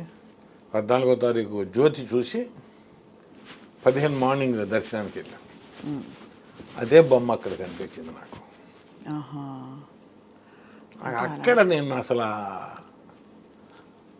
అప్పటికి ఇప్పటికి నాకు ఆన్సర్ లేదు. అది అక్కడ నేను ఇక ఇదైపోయా. ఇంటికి వచ్చాను. ఇంటికి రాగానే ఒక మనకి సంబంధం లేని కేసులో నేను ఇరుక్కోబోతున్నాను అనేది అర్థమైంది. మనకి సంబంధం లేని కేసులో అప్పుడు నేను దండం పెట్టుకున్నా. ఇందులో నిజాలు నీకు తెలుసు, నేను ఎవరికి చెప్పినా చెప్పకపోయినా. మీకు ఎలా తెలిసింది అసలు ఇరుక్కోబోతున్నట్టు? కానిస్టేబుల్ వచ్చి చెప్పాడు. కానిస్టేబుల్ వచ్చి, సార్ మిమ్మల్ని ఒకసారి కలవమంటున్నారు సార్, వాడు ఎక్కడికి పారిపోయింది మీకు తెలుసు అంటున్నారు, మీరు కనుక చెప్పకపోయేటట్టయితే మిమ్మల్ని కూడా తీసుకెళ్లాల్సి వస్తుందని చెప్పాడు సార్ అంటే నా మీద వాళ్ళకి డౌట్ ఉన్నట్టే కదా. అవునవును అవును. మనకేం సంబంధం లేదు ఆ కేసు. వాళ్ళు ఏదో తగాదాలు ఉన్నాయి, వాళ్ళు కొట్టుకున్నారు, వాళ్ళు చంపుకున్నారు. ఇది ఎప్పుడు శబరిమల నుంచి వచ్చాను, మర్నాడు పొద్దునే జరిగింది నాకు అనుకున్నా. ఇక అప్పుడు దండం పెట్టుకున్నాను, నాయన నాకేం సంబంధం లేదు, నీకు తెలుసు, నువ్వేం చేస్తావు నాకు తెలియదు అంటే. ఇక నా జోలికి ఎవరు రాలే తర్వాత కూడా, అసలు ఎవరు రాలేదు, నన్ను ఏం అడగలేదు. ఆ కేసు దాన్ని వాళ్ళు ఏదో ఫైనల్ చేసుకున్నారు, అయిపోయింది. ఇక మళ్ళీ వచ్చేటప్పటికి ఏమైనా వేయాలి కదా, మరి ఏంటి ఈ సంవత్సరం వేస్తాం ఏమో, అదే ఉండేది ఎప్పుడు అంటే వేయాలా వేద్దామని. అట్టా ఒక 3 సంవత్సరాలు మమ్మల్ని బలవంతంగా వేయించినట్టు మా గురుస్వామి. ఒల్లూరు వెంకటరామ గారు మీకు తెలిసే ఉంటారు, మాయల్ పకీర్ వేషం చేసేవారు. అవును అవును అవును. వాళ్ళ పెద్ద అబ్బాయి గారు మా గురుస్వామి, ఓహో, ఒల్లూరు చంద్రశేఖరరావు గారు. అంటే ఆ తాతయ్య స్వామి గారి ఫ్రీ శిష్యుడు ఆయన ఆధ్వర్యంలో మేము మొదటి 3 సంవత్సరాలు 40 రోజులు భజనలకు వెళ్ళేవాళ్ళం ట్రాక్టర్ వేసుకొని. పాడతారా సార్ భజనలు అవి? మీరు పాడతారా? నేను పాడను కానీ పక్కన తగ్గి, నాకు తాళ జ్ఞానం అంటే పాట జ్ఞానం తక్కువ, అందుకని నేను తాళం వేయటం, తర్వాత ఏ పాటలు వరుస ఉండేది మాకు, ఆ వరుస చెప్పటం, భజన కండక్ట్ చేయటం, దేవుడికి అలంకరణ చేయటం, ఇవన్నీ చేసాం. అవును, అన్నేళ్ళుగా మరి చేస్తే ఇక అలవాటు. 3 ఏళ్ల తర్వాత 86లో ఏమైంది, గురుస్వామి గారు ఏమన్నారు, పంబలో మనకి విరి దొరకలేదు రమణ గారు, మనం వచ్చేసేయాలి వెనక్కి, ప్రతి సంవత్సరంలాగా పంబలో మనకు భోజనం ఉండదు ఈ సంవత్సరం అన్నారు. సార్ అవకాశం ఉంటే ఎవరన్నా దొరికితే, నేను ఉండేవాళ్ళు కనుక ఎవరన్నా దొరికితే తెలిసిన వాళ్ళు, నేను వంట ఏర్పాటు చేయించి మనకు పెట్టిస్తాను సార్ అన్నాను. అన్నాక 3 రోజులు అయినాక తెనాలి వెళ్తుంటే ఆయన ఒక స్వామి ఎదురయ్యాడు, సాంబశివరావు స్వామి. స్వామి ఎప్పుడు వెళ్తున్నారు మీరు ఏంటని అడిగాడు. నన్ను అడిగాడు, నేను అడిగా. నేను మీకు డిసెంబర్ నుంచి అక్కడే ఉంటాను స్వామి అన్నాడు. వాళ్ళు వీరు ఉంటుంది అంటే, మరి ఇట్లా మేము 14వ తారీఖు కనుక వస్తే మాకేమైనా భోజనాలు అరేంజ్ చేసి పెడతావు అన్నాడు. అయ్యో ఎంత భాగ్యం స్వామి, చేద్దాం. ఎంతమంది ఉంటారు? 40 మంది ఉంటాం అన్న. చేద్దాం స్వామి రండి అన్నాడు. రండి అంటాం కాదని నేను డబ్బులు ఇవ్వబోయా 500. వద్దు స్వామి అప్పుడు ఇది లేదని బలవంతాన 500 చేతులు పెట్టేసేసి వెళ్ళిపోయాను నేను. ఆ మాట తర్వాత వెళ్ళి చెప్పి ఆయనకి చేతి, మా తోటి మిత్రులంతా తర్వాత గొడవ చేశారు ఆయన. వాడికి ఒక్కడికి అవకాశం ఇటువంటి, మేము కూడా పార్టిసిపేట్ చేసేవాళ్ళం కదా, పంబలో చదివి వాడు పెట్టిస్తానంటే మీరు ఎందుకు ఒప్పుకున్నారు, ఇట్లా అన్న కూడా అన్నారు ఆయన. సరే పంప వెళ్ళాం. అయితే 13వ తారీఖు 14వ తారీఖు పడుకున్నాం, మధ్యాహ్నం ఆకలి వేస్తుంది, 11 అయింది అప్పటికే. అందరు స్నానాలు చేసి వచ్చారు. ఆయన ఎక్కడ ఉంటాడో తెలియదు, నాకు వెళ్తాను తెలియదు. మీరు అంతకుముందు వెళ్ళొచ్చిన మిమ్మల్ని వెళ్ళామంటే అక్కడ దాకా వెళ్ళొచ్చి కనపడలేదు అంటున్నారు. కళ్ళల్లో నాకు నీళ్ళు వచ్చేసినాయి, ఏడుపు వచ్చేసి స్వామి ఇదేంటి మరి నీ నోటి ఎందుకో పెట్టిస్తామని అన్నాము. నా కుటుంబంలో ఎవరు చేసిన పుణ్యం ఉన్నా ఎంత అది అడ్డుపడి ఇవాళ భోజనంలో భిక్ష ఏర్పాటు చేయాలి అన్నాక ఈయన స్నానానికి వెళ్ళాడు మా గురుస్వామి. వెళ్ళిన తర్వాత సాంబశివరావు గారు ఎదురయ్యాడు. ఈయన ఫలానా తోటండి వీరని చెప్పి తీసుకెళ్ళి ఆయన చూపిస్తే ఆయన వచ్చేసేసి మమ్మల్ని అందరినీ తీసుకెళ్ళి భోజనాలు పెట్టించాడు. మొదట పెట్టిన 12 మందికి మా పెద్ద అబ్బాయి చేత కల్పించే విస్తళ్ళు పంబలో. రెండోసారి విస్తళ్ళు పెడుతుంటే మా వాడు అన్నాడు, అసిస్టెంట్ అన్నయ్య స్వామి నేను కలుపుతాను అన్నాడు. వాడు నా దగ్గర అసిస్టెంట్గా పని చేస్తున్నాడు. సరే అలా చేయమని వాడు చేశాడు. మూడోసారి నేను ఎత్తుదామంటే ఊరికో కరణం స్వామి, నువ్వు కరణం అయ్యి ఉండి నువ్వు ఎత్తటువంటి మేము ఎత్తిటువంటి ఆ పాపం మాకు వచ్చేది పుణ్యం సంగతి దేవుడు ఎరుగు అని నన్ను అసలు ముట్టుకొని ఇలా వాళ్ళే తీసుకెళ్ళి కలిపారు. అప్పుడు నాకు తర్వాత ఉద్యోగం వచ్చింది. అంటే నా సెంటిమెంట్ అనమాట. పంబలో చదివి పెట్టుకుంటే మనకి భుక్తి దొరుకుతుంది అంటారు సహజంగా. నాకు వెంటనే ఇప్పుడు ఇది 86 జరిగింది, 87లో నాకు మార్చిలో జాబ్ వచ్చేసేసింది. సర్వీస్ కమిషన్ ద్వారా మళ్ళీ రెవెన్యూ డిపార్ట్మెంట్లోకి వెళ్ళిపోయాను. అట్లా అనమాట. తర్వాత ఏమైంది, 95లో సంవత్సరం సెలవు పెట్టాను, వచ్చాను, ఇక్కడ వర్క్ చేశాను, వెళ్ళిపోయాను. వీళ్ళంతా నువ్వు ఓకే మంచినట్టు నువ్వు వస్తే నీకు ఇక్కడ ఆఫర్స్ ఉంటాయి, నువ్వు రా అన్నారు. వెళ్ళటానికి ఏది, మనం అక్కడ ఉండిపోయాం. సరే నేను వెళ్ళి అడిగా, నన్ను ట్రాన్స్ఫర్ చేయండి అని. అన్నయ్య నీ సర్టిఫికెట్లోనూ అన్నీ పెట్టి రిప్రజెంటేషన్ ఇవ్వన్నారు. సరే తయారు చేసి తీసుకెళ్ళి ఇచ్చా. అన్నయ్య అవకాశం లేదన్నయ్య నీకు అన్నాడు. అన్న నీకు డిగ్రీ కాలేదన్నాడు. చూడండి అసలు ఎంత దెబ్బ అది. అవును. డిగ్రీ ఉన్నవాళ్ళకైనా నీది మెట్రికులేషను, నువ్వు డిగ్రీ కాలేదు అన్నాడు. అనేటప్పటికి అసలు ఇక కిన్నుండి అయిపోయా. ఏం చేయాలి, ఏంటో ఎట్లా చేసావు, ఇదేంటి పరిస్థితి. సంవత్సరమేమో అక్కడికి పోవాలని అడిగాను, పంపించావు. నేను నటించాలని ఉందన్న నటింపజేసావు. నాకు ఎవరు డబ్బులు ఎగ్గొట్టకూడదు అనుకున్నాను, అట్టగే డబ్బులు ఇప్పించావు. ఇవి నా సంసారానికి ఉపయోగపడతాయి అనుకున్నాను, బాగుంది. ఇప్పుడు నాకేంటి పొజిషన్ ఫ్యామిలీలో, అన్నయ్య బీఎస్సీ దాకా చదివి పనికిరాని వాడయ్యాడు, మెంటల్ పిచ్చాయన అయిపోయాడు. అన్నయ్య, అమ్మ, ఓ పెళ్ళిగాని చెల్లెలు, నేను, మా ఆవిడ, 2 పిల్లలు, సింగిల్ హ్యాండ్ డ్రైవింగ్. అబ్బాబ్బాబ్బా. ఇల్లు కట్టుకోవాలి, పాత ఇల్లు పక్కన పడిపోయేటట్టు ఉంది. పడిపోతే ఇంట్లో ఉన్న పిచ్చాయినా ముసలావిడ ఇబ్బంది పడతారు, చచ్చిపోతారు. ఎప్పుడు పడుతుందో తెలియదు. ఇటువంటి పరిస్థితుల్లో నేను హైదరాబాద్ వెళ్తే తప్ప నా సంసారాన్ని నేను నిలబెట్టుకోలేను అనేది నా ఇంటెన్షన్. నాకు అక్కడ ఎన్ని బంధాలు ఉన్నాయి, ఎన్ని బాంధవ్యాలు ఉన్నాయి, ఇప్పుడు ఊళ్ళో కిరణీకం అంటే ఒక పొలిటీషియన్ లాగానే. అవన్నీ వదిలిపెట్టుకొని తెంచుకొని రావాలంటే రాలేము. రాలేము. కానీ నేను వెళ్ళడానికి సిద్ధపడి ఉన్నా. నాకు ఫ్యామిలీ ముఖ్యం, ఈ దెబ్బ తినకూడదు, మనం దాన్ని చెయ్యాలి, లేకపోతే అసమర్థుడని అనిపించుకోకూడదు, వెళ్ళాలి అంటే అవకాశం లేదన్నారు. అంటే ఇంతలో ఒక నెలలో ఏం జరిగింది, మా ఎంఆర్ఓ గారు వాడి చెరుకులో కాగితాలు ఉండే పట్టరు అన్నాడు. పట్టడానికి వెళ్తే చిన్న పేపర్ ఏదో కనపడింది, తెలుగు పేపర్. మడిచి జేబులో పెట్టుకున్నా, వచ్చాను, ఆ పేపర్స్ ఆయనకి ఇచ్చాను. బయట టీ తాగటానికి వెళ్ళినప్పుడు చదివా, తెలుగులో టైప్ చేసి ఉంది. డిగ్రీ అర్హత లేకపోయినను రాష్ట్ర రాజధాని కార్యాలయంలో పనిచేయుటకు సంసిద్ధత తెలియజేయుట గురించి అని ఉంది. ఇది వస్తే మరి నెంబర్ పడాలి, టపాల్లో రావాలి, రాలేదు. సరే వాట్ ఇట్ మేబీ అనుకున్నా, జేబులు పెట్టుకున్నా కలెక్టరేట్కి వెళ్ళా. కలెక్టరేట్కి వెళ్తే ఆ అబ్బాయి మన ఊరు కుర్రాడు. ఏంటన్నా అన్నాడు. ఇదిరా అన్న, పెట్టన్నా అన్నాడు. పెట్టా, నెలలో పోస్టింగ్ వచ్చింది. అబ్బా, అన్నీ మిరకల్స్ ఇవన్నీ. వచ్చా. అట్లా నాకు సరే వచ్చిన తర్వాత అక్కడ ప్రాబ్లం ఏంటి, ఇల్లు కట్టుకోవాలి. ఎందుకు కట్టుకోవాలి ఇల్లు? పూర్వం నుంచి నాన్నగారు, తాతగారు వాళ్ళందరూ కరణాలయ్యి కూడా ఇల్లు లేక ఇబ్బంది పడి కట్టుకుని ఇల్లు అది. ఆ ఇల్లు కట్టి 1947లో కట్టారు, 46లో 2000లోకి వచ్చేసాం మనం. ఏమవుతుంది ఇల్లు ఇప్పుడు కట్టాలంటే డబ్బులు లేవు. అక్కడ అడుగుతుంటే వాళ్ళు ఏమంటున్నారు, నీ పేరు మీద సపరేట్గా గవర్నమెంట్ నుంచి జీవో తెచ్చుకుంటే తప్ప ఆ బడ్జెట్ నీకు కేటాయిస్తాం, లేకపోతే మేము కేటాయించలేం అంటున్నారు.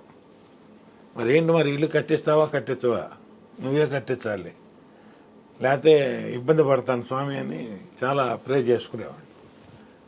ఇక్కడికి వచ్చాక నన్ను డిపార్ట్మెంట్లో వేశారు. వేసిన తర్వాత ఆ డిపార్ట్మెంట్లో నాకు లోన్స్ అండ్ అడ్వాన్సెస్ సీట్ ఇచ్చారు. సీట్ ఇస్తే నా పక్క ఆయన అడిగా, మనం ఇల్లు కట్టుకోవాలంటే ఏం చేయాలి అని. అప్లికేషన్ పెట్టాలన్నాడు. మరి సీనియారిటీలో చాలామంది ఉన్నారు కానీ వీళ్ళ సీనియారిటీ వేరు, మన డిపార్ట్మెంట్ సీనియారిటీ వేరు అన్నాడు. లోపలికి వెళ్దాంపా అన్నాడు. లోపలికి తీసుకెళ్ళాడు. సార్ రమణమూర్తి ఇల్లు కట్టుకోవాలంటున్నాడు సార్ అన్నాడు. అప్లై చేయమను అన్నాడు.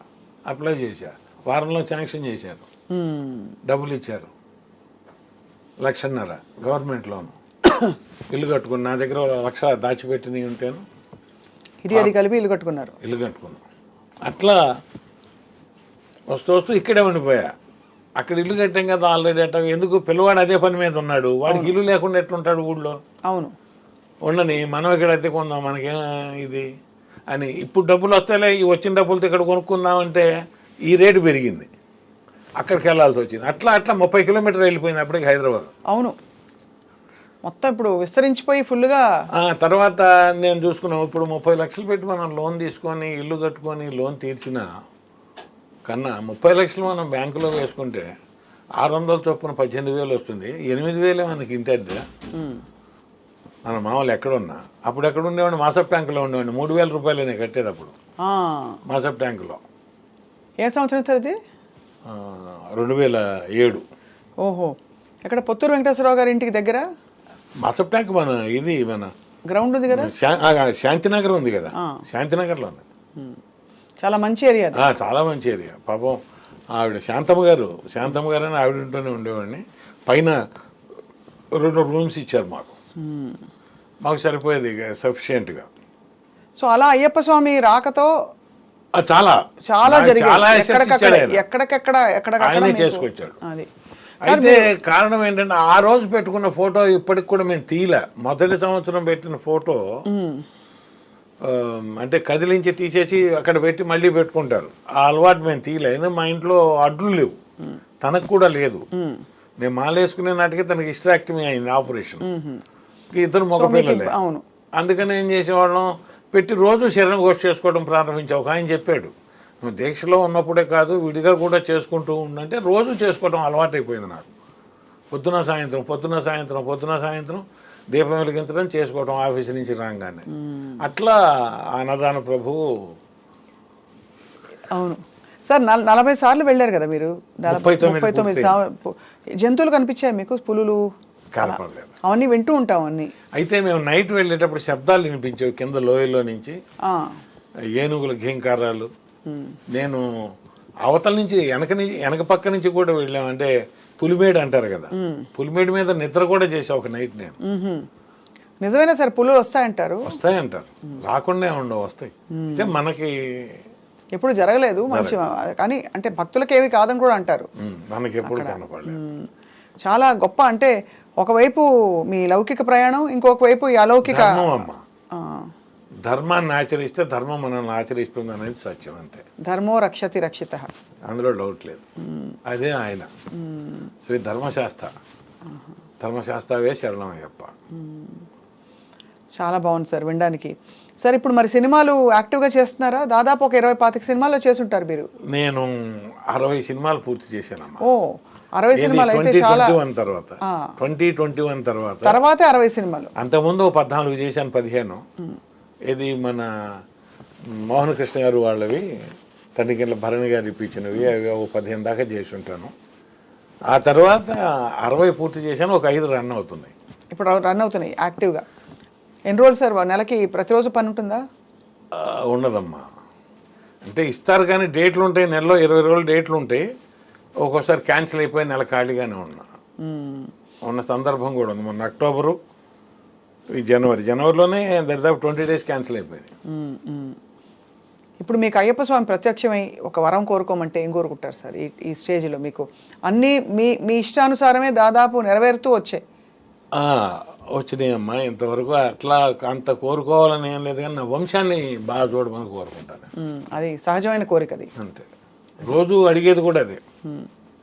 మామూలుగా సంకల్పం చెప్పుకొని చేసుకుంటాం. ధనకనక వస్తు వాహన విద్యా ఉద్యోగ అధికార ఆయురారోగ్య ఐశ్వర్యాభివృద్ధ్యర్థం, దుర్వ్యసన దుష్ట స్నేహ దుష్ట సాంగత్య నివృత్త్యర్థం, సజ్జన సాంగత్య దాసిద్ధ్యర్థం, మమ సకుటుంబ సహోదరి అన్యోన్య ప్రేమానురాగాభివృద్ధ్యర్థం, మమ సకుటుంబ అనుకూల దాంపత్య సిద్ధ్యర్థం అని చెప్పి శరణఘోష చేసుకుంటాం. ఓహో, ఇంకా వేరే అడిగేది అందులోనే ఉంటుంది. అంతే కదా సార్. చాలా గొప్పగా ఉంది సార్. రంగస్థల పూర్వ వైభవం తిరిగి రావాలంటే ఏం చేయాలి సార్? పూర్వ వైభవం ఇప్పుడు కూడా వైభవంగానే ఉందమ్మా. పూర్వ వైభవం అంటే ఎట్లుండేదంటే ప్రజల ఆదరణ ఎక్కువ ఉండేది. అవును, ప్రజల ఆదరణ ఎక్కువ, వెళ్ళి తీరిక తీసుకుని వెళ్ళి చేసుకుని వెళ్ళి కూర్చునేవారు. అంటే అప్పుడు దానికి కారణం ఏం లేదు, కాలంలో వచ్చిన మార్పు. అవును, ఇదివరకు రెండో యావగేషన్ లేదు, రెండో వ్యాపకం లేదు. మీ ఊళ్ళో లేదు, మన ఊళ్ళో ఒక పద్య నాటకం రేపు మన షణ్ముఖ ఆంజనేయరాజు గారితో లేకపోతే అపూర్ నరసింహారావు గారితో వాళ్ళతో పెట్టారు, స్థానం నరసింహారావు గారితో నాటకం పెట్టారంటే బళ్ళు కట్టుకొని వచ్చి చూసుకొని వెళ్ళేవాళ్ళు. వాళ్ళ ఆదరణ అటువంటిది. వాళ్ళకున్న ప్రేమని వాళ్ళ నటులతో అనేక రకాలుగా పంచుకునేవాళ్ళు. బహుమతులు ఇచ్చో ధాన్యాదులు ఇచ్చో ఏదో రకంగా పంచుకునేవాళ్ళు, చూసేవాళ్ళు. కాలంలో వచ్చిన మార్పు వల్ల సినిమాలు వచ్చాయి, తగ్గింది. ఆ సినిమాల తర్వాత టీవీలు వచ్చాయి, తగ్గింది. ఇప్పుడు ఓటీటీలు వస్తున్నాయి, తగ్గింది. అయినా ఇవాళకి కూడా నాటకాన్ని బ్రతికిస్తున్నారు మన వాళ్ళు. అది గొప్ప విషయం. అవును. అది ఎవరు అంటే పోషకులు. మీకు తెలిసినా తెలియకపోయినా టోటల్గా 2 ఉభయ తెలుగు రాష్ట్రాల్లోనూ 60 పరిషత్తులు జరుగుతాయి దరిదాపుగా. 60 పరిషత్తులు అంటే ఆహ్వాన పోటీలు ఉంటాయి. అంటే ఆహ్వానోత్సవాలు అంటే మా ఇష్టం వచ్చిన నాటికలు పిలిచి ఒక 3 రోజులు ఆడిచ్చి వాళ్ళకి మర్యాదలు చేసి డబ్బులు ఇచ్చి పంపించేసేస్తాం. మళ్ళీ కొంతమంది కాంపిటీషన్స్ పెట్టి బహుమతులు ఇచ్చి పంపిస్తారు. ఇప్పటికీ జరుగుతూనే ఉన్నాయి. ఎవరి వల్ల జరుగుతున్నది? పోషకుల వల్లే. అంతే కదా. అయితే పోషకుల దగ్గరికి వెళ్ళి తిరిగి మరి చేసి ఆయన తన సమయాన్ని వెచ్చించి ఒక సంస్థ ఎమ్మెల్యే గారి తరఫున జరిగేవి ఉన్నాయి, తర్వాత ఊళ్ళో ఉన్న ఔత్సాహికుల వల్ల జరిగేవి ఉన్నాయి, పోషిస్తున్నారు. అయితే కాబట్టి పూర్వ వైభవం అనేది ఇప్పుడు రావటం అంటే కష్టం, కాలమానం ప్రకారం కాలం మారిపోయింది. అయినా ఏమాత్రం తగ్గకుండా నిర్వహిస్తున్నారు. అది గొప్ప విషయం నేను అనేది. కరెక్టే సార్, మీరు మంచి మాట.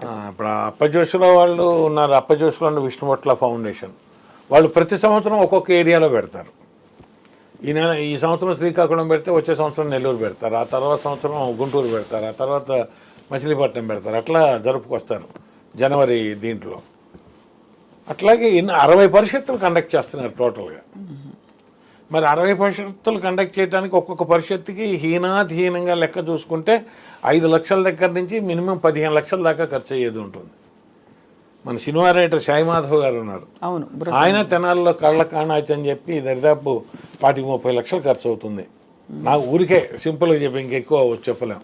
మరి ఆయన పద్య నాటకాలు పెడతారు, సాంఘిక నాటకాలు పెడతారు, సాంఘిక నాటికలు పెడతారు, 3 విభాగాలు నడుపుతారు. ఈ సంవత్సరం ప్రయోగంగా ఏం చేశాడు ఆయన, పౌరాణిక నాటకాలు తగ్గించి సాంఘిక పద్య నాటకాలు పెట్టారు. ఓ బాగుంది. మళ్ళీ సాంఘిక నాటకాలు ఉంటే సాంఘిక పద్య నాటకాలు.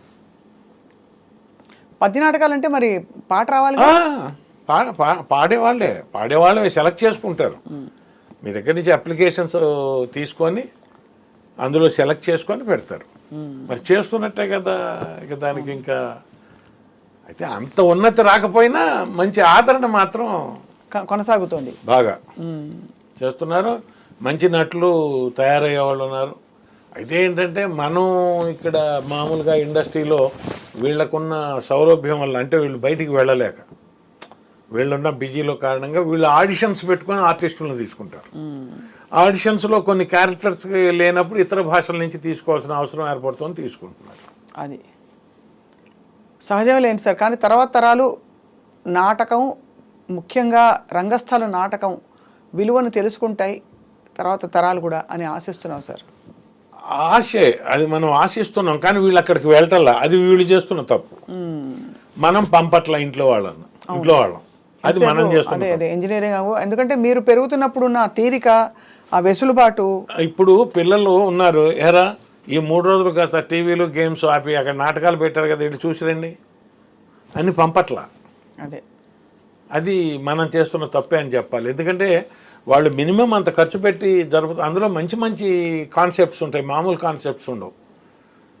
సమాజం ఒక చెడు దారి పట్టకుండా ఒక మంచి దారిలో వెళ్ళటానికి అనువైనటువంటి కథాంశాలే ఉంటాయి నాటకాలు. అవును, దాంట్లో మళ్ళీ వాళ్ళకి తోచిన పరిష్కారం చెప్తారు. మరి అటువంటి వాటిని ప్రోత్సహించాలి అంటే మరి పిల్లలు వెళ్ళి చూస్తేనే కదా వాళ్ళకైనా రేపు భవిష్యత్తులో తెలిసేది. నేను నా 7-8 ఏళ్ళ నుంచి చూసా. మా నాన్నగారు రంగూన్ రౌడీ నాటకానికి తీసుకెళ్లారు తెనాలి చూపించడానికి. చూస్తూ నేను నిద్రపోయి కుర్చీలోంచి కింద పడ్డా, నాకు అది గుర్తు, అందుకని తీసుకెళ్లారని. అంటే చెప్తున్నా మీకు, అట్లా తీసుకెళ్ళాలి. తీసుకెళ్తే చిన్నప్పటి నుంచి అభిరుచి, అలవాటు. నా వరకు నేను చెప్పాలంటే నా లైఫ్ స్టైల్ చాలా భాగం నేను నాటకాలు చూసి నాటకాలు ఆడి నేను నడుచుకుంటూ వచ్చిన వాడిని. అంటే ఇది మనం చేయొచ్చు, ఇది మనం చేయకూడదు, ఇటు జాగ్రత్తగా వెళ్ళాలి, ఇటు జాగ్రత్తగా ఉండాలి అని. అట్లా అద్భుతమైనటువంటి కథలు, కథాంశాలతో వాళ్ళు పాపం సెలెక్ట్ చేసి పెడతారు. అంటే వస్తారు, రెగ్యులర్ ప్రేక్షకులు వస్తుంటారు, అదే. కానీ ఎక్కువ మంది వచ్చి చూసుకునేటటువంటిది 3 రోజులు కేటాయించుకోలేకపోతున్నారు.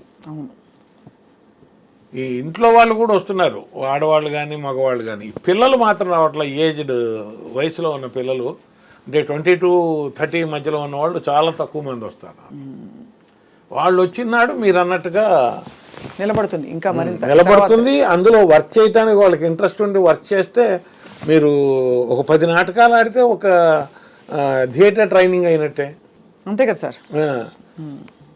అట్లా ఉత్సాహం చూపించలేకపోతున్నారు యువత. అదొకటే ఎప్పుడన్నా కొంచెం బాధేస్తూ ఉంటుంది. కానీ మొత్తం మీద సార్ మీరు బహుమాధ్యమాలలో మీ నటన ప్రతాపం అవకాశం చూపిస్తూ ఇచ్చారమ్మా అంతే. చాలా మీ అన్నిటికంటే ఆసక్తికరం మీ అయ్యప్ప స్వామితో మీ ప్రయాణం అన్నది చాలా మందిని కదిలించి ఉంటుంది వాళ్ళ. అవునండి. ఎందుకంటే ఈ మాల వేసుకునే టైం ఇదే మెయిన్. అవును. నవంబర్ నుంచి నేను కూడా దాదాపుగా ఈ 39 సంవత్సరాల్లో 21 సార్లు పెద్దపద్మ నడిచానమ్మా. ఇక తర్వాత ఏమైందంటే వర్క్ పెరిగిపోయింది. 5 రోజులు 8 రోజులు జర్నీ చేయలేకపోతున్నాం. అదే 3 రోజుల జర్నీకి వచ్చేసేసి వెళ్ళి అభిషేకం చేయించుకొని ఇప్పుడు 39 సంవత్సరాల్లో కూడా నేను తీసుకువెళ్ళిన ఆజ్యాన్ని అభిషేకం చేసుకొనే తీసుకొచ్చుకున్నా. ఇంతవరకు అక్కడి నుంచి కొనుక్కొచ్చుకోవటం అనేది ప్రసాదంగా నాకు అలవాట్లేదు. మీరే అన్ని మేము అభిషేకం చేయిస్తాం. ఇప్పుడు మనం 4 వెళ్ళినా నేను సివిలియన్స్ ఎక్కువ వస్తారు మా ఊరి నుంచి మాతో పాటు. విడి నెయ్యి తెచ్చుకుంటారు, విడి నెయ్యి పంపిస్తాం అంతా ఒక క్యాన్లో వేసి. ఇప్పుడు కూడా మహిళలకి దాదాపు కొంత నిషిద్ధం కదా, పెద్దవాళ్ళకి 50 క్రాస్ అయిన వాళ్ళకి చెక్ చేస్తారు మన ఆధార్ కార్డు చెక్ చేస్తారు. ఒకవేళ 50 క్రాస్ అయినా కూడా వడలి అంటే మనం సడలినట్టు ఉండాలమ్మా. వయసు సడలింపు కనపడాలి స్త్రీలో. కనపడకపోతే కొంచెం ఆపుతారు. అది ఓహో అది అక్కడ నిష్ఠ మోహం కలిగేటట్టుగా కనపడకూడదు అనేది ఇన్నర్ కాన్సెప్ట్ అని నేను అనుకున్నా. ఓహో అదే కరెక్టో అవునో కాదో చెప్పలేను, కానీ 50 క్రాస్ అయిన వాళ్ళు వెళ్తూనే ఉంటారు.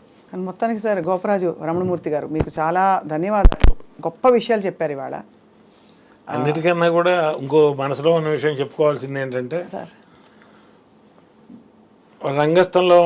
రంగస్థలంలో ఉన్నటువంటి నాబోటి నటుడిని పిలిచి వేషం ఇచ్చి తన సినిమాల్లో వేషం చేయించిన భవ్య క్రియేషన్స్ ఆనంద్ ప్రసాద్ గారు, అన్నయ్య రవికుమార్ గారు, దర్శకుడు మా వినోద్ గారుకి ఎప్పుడూ ప్రణామం చెప్పుకుంటూ ఉంటా మనసులో. నేను అంటే పైకి నేను కనపడకపోవచ్చు వాళ్ళకి, ఎందుకంటే సెటిల్ అయ్యాను వాళ్ళ వల్ల. అవును అంతే కదా, వాళ్ళ వల్ల నేను సెటిల్ అయ్యాను. పిల్లలకి వేరే ఇల్లు నేను కట్టించిస్తే నేను వీళ్ళ వల్ల ఇల్లు కట్టుకున్నాను. సపరేట్గా 2 గదులు ఇల్లు కట్టుకున్నాను. ఇబ్బంది లేకుండా బ్రతకడానికి కావాల్సిన ఏర్పాటు చేసుకున్నాను. మరి రంగస్థలం నుంచి ఆ అవకాశం అనేది ఇచ్చిన తర్వాత నా చేత సినిమాలు చేయించినటువంటి మన చలనచిత్ర పరిశ్రమ నిర్మాతలు, దర్శకులు అందరికీ కూడా సర్వదా కృతజ్ఞుడిని. అది మరింతగా మీరు ఈ కొత్త సంవత్సరం 2025 నుంచి మొదలుకొని ఇంకా మీకు బాగా సవాల్ విసిరే లాంటి పాత్రలు మీరు చేసి అందరినీ ప్రేక్షకుల్ని అలరిస్తారని మేము కూడా ఆశిస్తున్నాం సార్. వస్తే చేయడానికి ఎప్పుడైనా సిద్ధమేనా. ఒక్కటి ఇప్పుడు మన వయసుకి మనం ఏం చేయలేమో దాంట్లో వేలు పెట్టకూడదు, కానీ క్యారెక్టర్ ఏదన్నా వచ్చి చేయాలంటే అందులో ఏ క్యారెక్టర్ అయినా అది దుర్మార్గం వేషమైనా మంచి వేషమైనా చేయటం అనేది థియేటర్లో అలవాటు అయిపోతుంది. అవునవును. వాయిస్ కూడా మార్చుకుంటా నేను, 3-4 వాయిస్లు మార్చుకొని చెప్తాను నేను చెప్పటంలో కూడా. అది వస్తే మాత్రం అవకాశం ఇస్తే చేయటానికి సర్వదా సిద్ధం. రైట్, తప్పకుండా సార్. అది ఆ అవకాశాలు వస్తాయని చెప్పి ఆశిద్దాం.